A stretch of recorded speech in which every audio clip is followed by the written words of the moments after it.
Bismillahirrahmanirrahim. Assalamualaikum warahmatullahi wabarakatuh. Sahabat yang beriman, setan, jin maupun iblis adalah musuh yang nyata bagi manusia. Mereka akan selalu menggoda anak cucu Adam hingga hari kiamat kelak. Hal ini sebagaimana janji mereka yang termaktub dalam surat Al-Hijr ayat 39 yang artinya, iblis berkata, Tuhanku, karena engkau telah menyesatkanku, sungguh aku akan menjadikan kejahatan terasa indah bagi mereka di bumi, dan sungguh aku akan menyesatkan mereka semua. Namun ada beberapa kelompok orang yang tidak akan digoda oleh iblis. Setan takut terhadap mereka karena suatu alasan. Lantas siapa saja golongan manusia yang paling ditakuti setan? Iblis dan setan berjanji akan terus mencoba menyesatkan manusia. Akan tetapi ada sejumlah orang yang tidak berani mereka goda.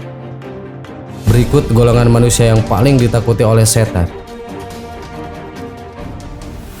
1. Orang yang takut kepada Allah Subhanahu wa Ta'ala. Manusia yang takut kepada Allah sangatlah ditakuti setan. Nabi SAW melalui sabdanya menuturkan, barang siapa takut kepada Allah, Allah menjadikan segala sesuatu takut kepadanya. Barang siapa yang tidak takut kepada Allah, Allah menjadikan takut kepada segala sesuatu. Hadis riwayat Baihaqi. Sayyid Qutbi juga memaparkan dalam tafsir Fil Jilalil Quran. Menurutnya, manusia tidak perlu takut kepada setan dan teman-temannya, dan yang patut ditakuti hanyalah Allah. Hal ini sebagaimana kalamnya dalam surah Ali Imran ayat 175 yang artinya, sesungguhnya mereka hanyalah setan yang menakuti-nakuti kamu dengan teman-teman setianya. Oleh karena itu janganlah takut kepada mereka, tetapi takutlah kepadaku jika kamu orang-orang yang mukmin. 2. Orang yang mukhlas. Salah satu orang paling ditakuti setan yang disebutkan dalam Al-Quran adalah orang mukhlas. Mukhlas adalah orang yang hatinya bersih dan suci. Allah Subhanahu wa Ta'ala berfirman, ya iblis berkata, Tuhanku, karena engkau telah menyesatkanku, sungguh aku akan menjadikan kejahatan terasa indah bagi mereka di bumi, dan sungguh aku menyesatkan mereka semua, kecuali hamba-hambamu yang terpilih karena keikhlasannya di antara mereka. Quran Surat Al-Hijr ayat 39-40. 3. Orang alim. Orang yang alim adalah orang yang luas ilmu agamanya.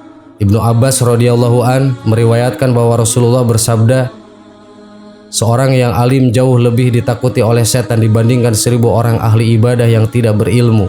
Hadis riwayat Tirmizi. Hal itu karena orang lain tidak mudah menuruti ataupun tertipu oleh godaan setan. Karena itu setan kesulitan saat menyesatkan mereka. Sementara ahli ibadah, terutama ibadah sunnah yang hanya bermanfaat bagi orang yang mengerjakannya saja, yang tidak berilmu mudah digoda iblis. Karena umumnya mereka hanya mementingkan ibadah daripada kewajiban mencari ilmu.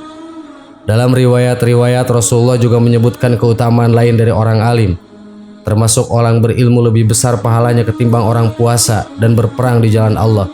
Riwayat dikutip Khatib Al-Baghdadi dalam Al-Faqih wal Muttafaqun alaih. 4. Orang yang ahli fikih. Imam Ibnu Jauzi dalam kitab Said Al-Qatir menyebutkan riwayat dari Ibnu Abbas radhiyallahu an, seorang faqih lebih ditakuti setan daripada orang ahli ibadah yang bodoh. Faqih di sini diartikan sebagai orang paham ilmu agama, dan ada pula yang mengartikan faqih sebagai orang ahli fikih. 5. Orang yang berzikir. Dalam buku Terhubung dengan Tuhan, Abdul Wahid menjelaskan bahwa golongan orang yang selalu mengingat atau berzikir kepada Allah adalah musuh yang sangat ditakuti setan. Iblis maupun setan tidak akan berani mendekati bahkan mengganggu mereka. Hal ini sebagaimana sabda Rasulullah, sesungguhnya setan meletakkan moncongnya di hati anak Adam. Apabila dia mengingat Allah, maka setan akan kabur, dan apabila ia lupa, maka setan akan membisikkan menggoda hatinya. Hadis riwayat Baihaqi dan Abu Ya'la. Sahabat yang beriman, itulah sederet orang yang paling ditakuti setan. Mari menjadi orang-orang seperti tadi, agar setan tidak akan berani menggoda dan menyesatkan kita. Amin. Wallahu alam. Wassalamualaikum warahmatullahi wabarakatuh.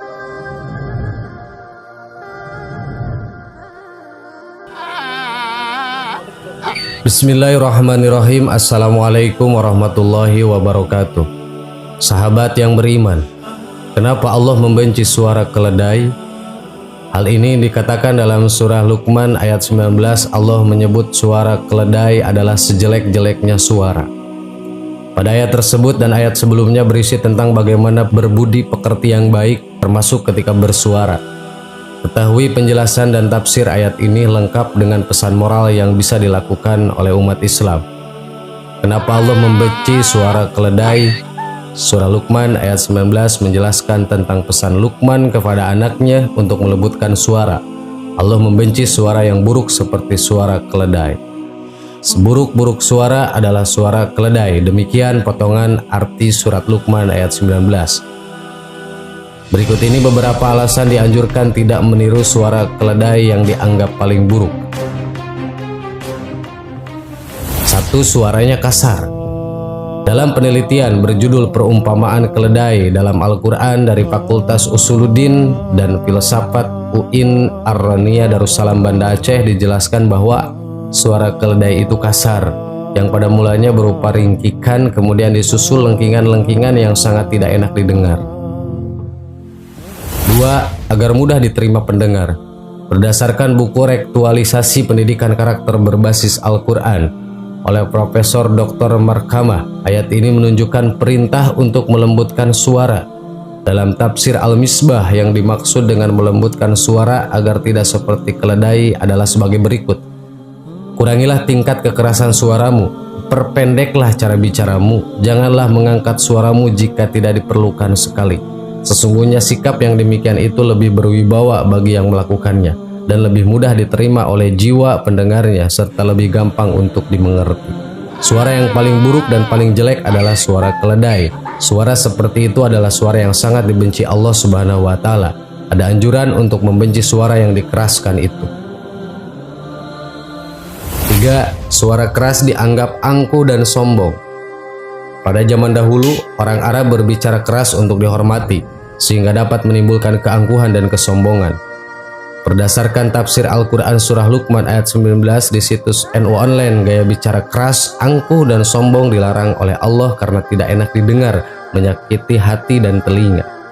Yahya bin Jabir At-Ta'i meriwayatkan dari Gudayb bin Haris, ia berkata, aku duduk dekat Abdullah bin Amr bin As, maka aku mendengar ia berkata, sesungguhnya kubur itu akan berbicara dengan orang yang dikuburkan di dalamnya.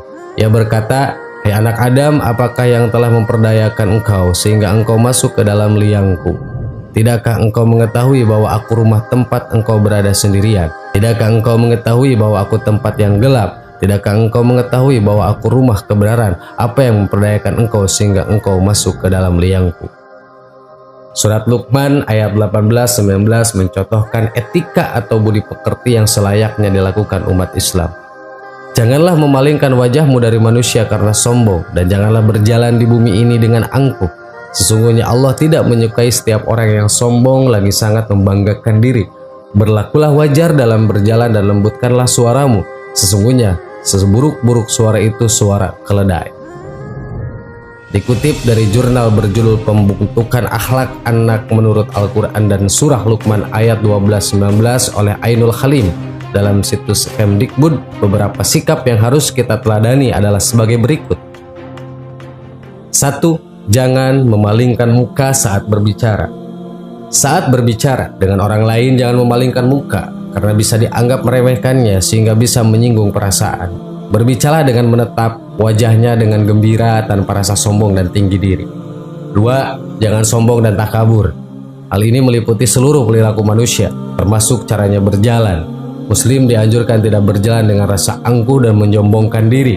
Sikap seperti ini bisa dilakukan oleh orang-orang yang gemar melakukan kekejaman di muka bumi dan suka berbuat zolim terhadap orang lain. 3. Berjalan dengan sederhana. Selain berjalan tidak dengan kesombongan, kita juga harus berjalan dengan sederhana. Maksud dari sederhana adalah tidak tergesa-gesa dan jangan terlalu lambat.